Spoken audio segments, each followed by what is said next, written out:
Is stimulus going to pass in the Senate? Well, I think in some way, shape, or form, I think it will. It's not going to look like it did, but when it came out of the House, and particularly with the economy crushing $15 minimum wage, which would lead to 1.4 million job losses, that's not a stimulus. So with that being taken out of the equation, I know that there's some horse trading going on in the Senate right now, and I look forward to see what the final product is. I'm going to keep an open mind on it. And just to move beyond this in terms of the infrastructure, and you've been really at the forefront of a conversation on nonpartisan talk about enhancing digital infrastructure. We're thinking, of course, about the recent solar wind tax. You've said cybersecurity needs to be a nonpartisan issue.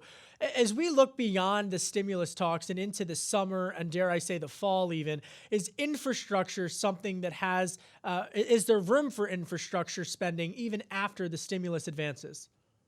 Well, you could touch on a couple different things. With respect to cybersecurity, which is at the forefront of what we're trying to do on Homeland Security, I think that there is bipartisan support to provide more funding and give the Department of Homeland Security and their cybersecurity arm called CISA the funding and the manpower they need to be able to better deal with hacks like the solar winds. It's one of the most devastating cyber espionage campaigns we've ever experienced. So yeah, for sure, we need to do it with that. And I'm encouraged by some of the things I'm hearing out of the Senate about additional spending and funding for the CISA agency and giving them the tools they need to fight back. We're fighting an arms race where they're outspending us to a fairly well, and we need to catch up. So that's one side. The other side is infrastructure, and I'm going to just fix real quick. The highway bill is a perfect opportunity for us to fix it once and for all so roads and bridges can get back to where they need to be, and I'm all about trying to help that.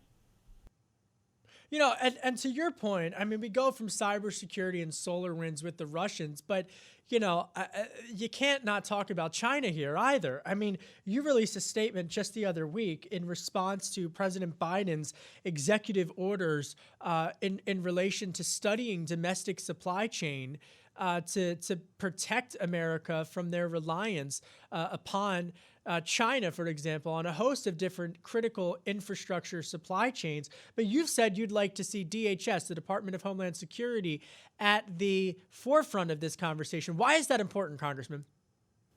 Well, first of all, China is, over the next 50 years, will be the biggest threat we have to our democracy, period. And I'm not trying to be engaged in hyperbole here. It's just a fact.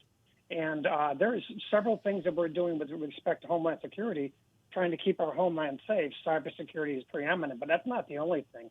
Supply chains, trying to get some resiliency within the United States from when we have calamities and catastrophes like a pandemic, where we don't have to rely on a foreign actor like China, who can be somewhat unreliable.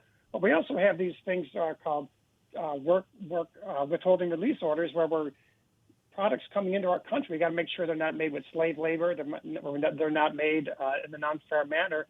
We have a tremendous number of these WRO cases pending right now because of what China's doing in their northwest provinces. They are literally engaging in genocide as defined by the United Nations to a group of ethnic Muslims that are referred to as the Uyghurs. And 1 to 3 million people are interred in concentration camps.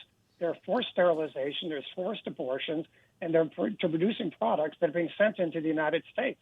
So the problem going forward is quite substantial with China, and unless we take a tougher stance on their human rights violations, which are despicable, and their cybersecurity attacks, we are going to have a real problem going forward. Now, SolarWinds was a Russian-generated attack, but make no mistake about it, China has engaged in an awful lot of cyber espionage in our country, and we have to fight back against them and need to take a stronger stance, especially when they're committing acts of genocide.